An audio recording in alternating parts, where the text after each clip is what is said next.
Let's practice finding the absolute maximum and minimum with a word problem. And actually here we're going to use the word problem that you were presented in the introduction to this lesson. So here's a scenario. To supplement your income as a college student, you've decided to start a business of driving people home from parties. If you cram them, you can fit 20 people in your dad's old construction van. If your profit from driving X people is P of X equals X times a quantity, 10 minus 0.5X minus 20, how many people should you load into the van to maximize your profit? Okay, so you have some sort of profit formula. You're making money from charging these people, but there's also costs associated with driving them around. You've got gas, you've got, if they throw up, you've got to clean it up. So anyway, you've got this profit formula. And you want to know what is the X value that's going to be that's going to provide me with my absolute maximum profit. So to answer this question, we're going to use kind of the steps we've developed to find the absolute maximum and apply it to this function. Okay, so first of all, let me just rewrite our expression down here. So profit is X times a quantity, 10 minus 0.5X, and then minus 20. Now let's think about what X values make sense.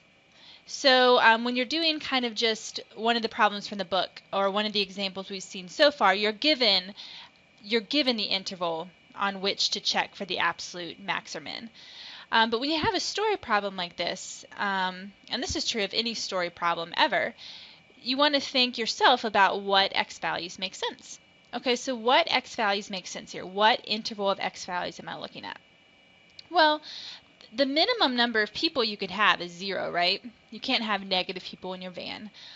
So 0 is going to be the lower bound on the interval.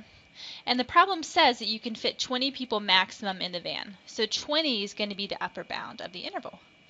So we want to look for the absolute maximum of P of X on the closed interval from 0 to 20. Okay, so how do we find the absolute maximum of a function?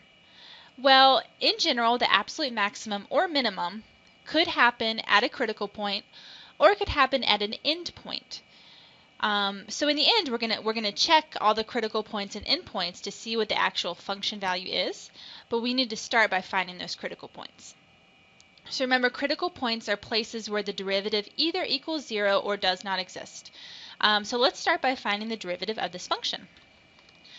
So before I actually find the derivative, I'm just going to distribute this x.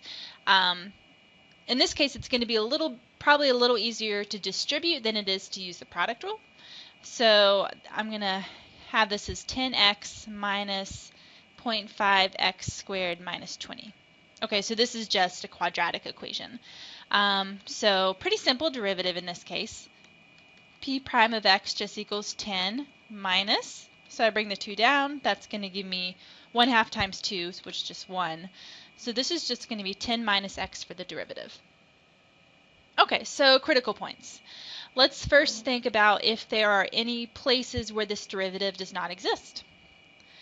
Well, this is just 10 minus x, right? That's just a line. It's continuous, so it exists for all x values. So there are no critical points from that criteria. So next we want to think about the x values that make the derivative 0. So I want to solve the equation 0 equals 10 minus x. And of course that is a pretty easy equation to solve. We just get x equals 10. So x equals 10 is our critical point. Okay, now I should mention that as a reminder, you always want to make sure that critical point falls within the domain of your original function. So in this case, our original function's domain is 0 to 20, and this does fall within that domain. Okay, so we're good. X equals 10 is a critical point. Okay, so now we have our critical points. The next step to finding the absolute extrema then is to check the function value, in this case the profit, at the endpoints and the critical points, because those are the only possibilities for where that absolute maximum could occur. So I usually just make a chart to do this. So we have our x values, and then we have our profit equation, which was x times 10 minus 0.5x minus 20. And the x values we're checking are 10, 0, and 20. And now I'm just plugging them in. Okay, so I'm going to plug in 10 to this function. And of course, you could also do this on a calculator, but I always like to, every once in a while, practice doing things by hand. So 10 minus 1/2 times 10 is 5. So then we got this minus 20. So that's 10 times 5 minus 20, which is 50, minus 20, which is 30. So if you're driving 10 people, you're making a profit of $30 for that load of people. Okay, what about 0? So here I've got 0 times 10 minus 0 minus 20. So that's 0 minus 20, or negative 20. Okay, so this isn't good, right? If you are just driving around with 0 people, then you're losing $20. Okay, what about if you cram full of 20 people? So let's see. Now we're plugging in 20. So 20 times 10 minus half of 20 is 10 minus 20. So here again we've got 0 minus 20, or negative 20. So if you cram 20 people in your van, maybe they wreak such havoc that it costs you $20 just to repair the damage, or something like that. But anyway, now that we have our chart complete, we simply inspect it and find the maximum profit. So in this case, we're only looking for a maximum. Sometimes you're looking for both a maximum and a minimum, but here we just want to find the maximum profit. So in this case, it occurs at 10. So let's go back up and just look at what our problem was asking. Sometimes the problem will ask, where the maximum occurs. Sometimes it'll ask what the maximum actually is. So in this case, we're asked, how many people should you load into the van to maximize your profit? Okay, so in this case, then our answer would be 10 people.